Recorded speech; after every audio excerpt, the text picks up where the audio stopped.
বানাচ্ছি ছানা ডালনা। চলুন এই রেসিপিটা গরমকালের জন্য কিন্তু দারুণ, বানানো যাক। এই রেসিপিটার জন্য প্রথমেই যেটা চাই সেটা হলো আমাদের ছানা। এখানে 500 গ্রাম মতন দুধ আমরা কাটিয়ে ছানা করে নিয়েছি। সেটাকে কিন্তু ভালো করে জল ঝরিয়ে নিতে হবে, আর খুব ভালো করে এটাকে কিন্তু স্ম্যাশ করতে হবে হাতের তালু দিয়ে। এই প্রসেসটা কিন্তু আপনারা স্কিপ করবেন।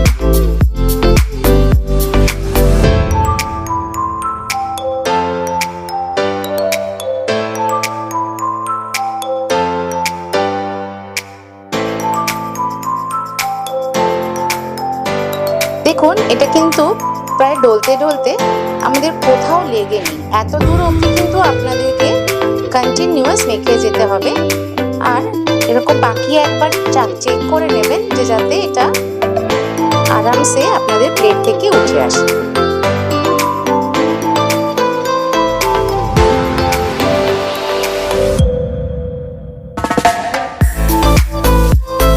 দেবেন সামান্য ময়দা। ময়দাটা কিন্তু দেবেন যতক্ষণ না পর্যন্ত আপনাদের বাইন্ডিংটা আসছে।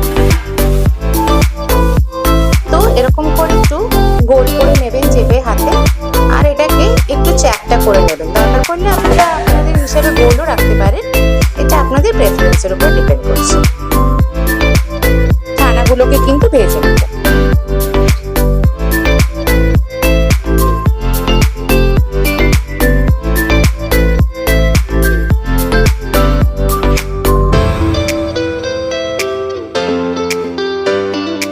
এরপরে কিন্তু আলু ভাজার পালা।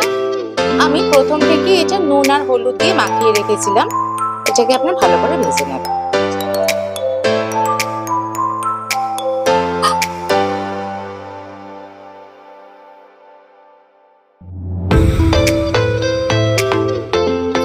আমরা একটা পাত্রে কিছু তেল নিয়ে নিয়েছি, এর মধ্যে দেব তেজপাতা, শুকনো লঙ্কা আর জিরে ফোড়ন।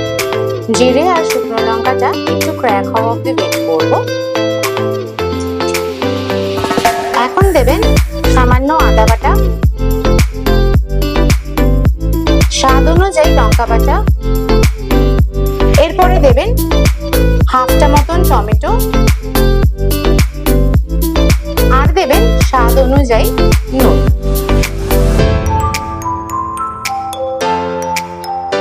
সামান্য একটু নাড়াচাড়া করে এটাকে কিন্তু ঢেকে ঢেকে ভাজতে হবে। নুনের জন্য কিন্তু টমেটোর থেকে তেল বেরিয়ে আর জল বেরিয়ে এটাকে অনেকটাই হেল্প করবে ভাজতে। একটা জায়গায় সামান্য একটু জিরের গুঁড়ো, যতটা জিরে দেবেন তার হাফ দেবেন ধনের গুঁড়ো, আর দেবেন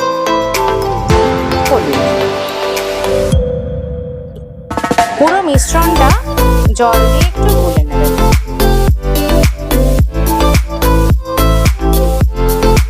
এবার জলে গুলে রাখা মশলাটা পাত্রের ভেতরে দিয়ে দিতে হবে। বাড়িতে যতটা মশলা ছিল সেটা কিন্তু জল দিয়ে গুলে আমরা দিয়ে দিচ্ছি।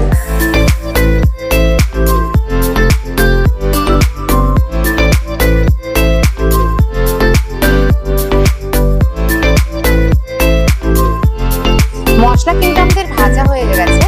এখন দেবেন আপনারা পরিমাণ মতন জল। এখন দেবেন ভেজে রাখা আলু।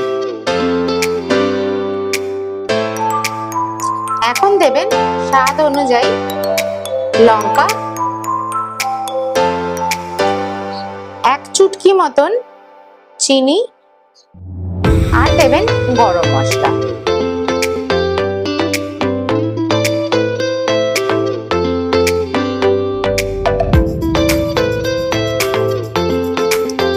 লাস্টে দেবেন ঘি।